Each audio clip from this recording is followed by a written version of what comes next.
2 KG mutton নিয়েছি, আর নিয়েছি টক দই, আদা রসুন বাটা, আর নারকেল, লেবু একখানা।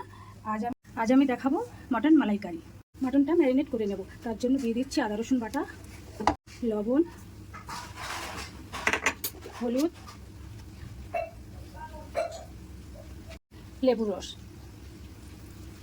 আর দিয়ে দিচ্ছি টক দই, আর একটু সর্ষের তেল দিয়ে দিলাম। মটনটা আমার ম্যারিনেট করা হয়ে গেছে। এবার 2 ঘন্টার জন্য ঢাকা দিয়ে রাখবো। মিক্সিং জারে নারকেলগুলো বেটে নেব। কড়াইতে সর্ষের তেল দিয়ে দিচ্ছি, খুবই অল্প দিলাম। 2 ঘন্টা হয়ে গেছে, মটনটা আমার ম্যারিনেট করে রেখেছিলাম। কড়াইতে মটনটা দিয়ে দিচ্ছি।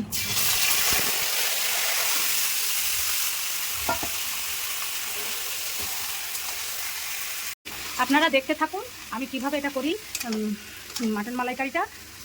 আমার সঙ্গে থাকুন, দেখতে থাকুন। এবার দিয়ে দিচ্ছি লঙ্কার গুঁড়োটা।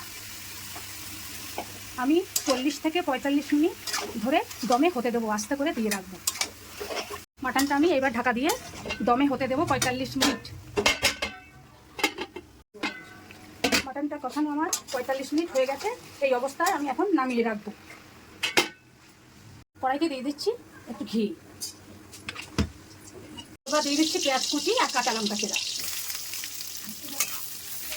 দিয়ে দিচ্ছি গোটা গরম মশলা আর 2টো তেজপাতা। পেঁয়াজটা আমার ভাজা ভাজা হয়ে গেছে। এবার দিয়ে দেবো টমেটোগুলো। পরিমাণ মতো লবণ দিয়ে দিচ্ছি, হলুদ গুঁড়োটা দিয়ে দিচ্ছি,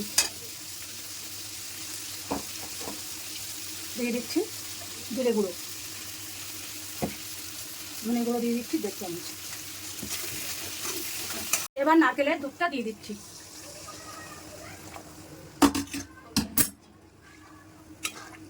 গ্রেভিটা আমার ফুটে গেছে, এবার এক সাইডে রেখে দিচ্ছি। এবার এই মাটনটার মধ্যে এই গ্রেভিটা মিশিয়ে দেব।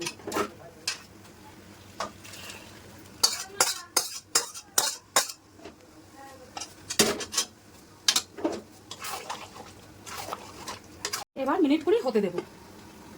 থেকে ভেজে রাখা আলুগুলো দিয়ে দিচ্ছি। আপনারা চাইলে আলু দিতেও পারেন, আবার নাও দিতে পারেন।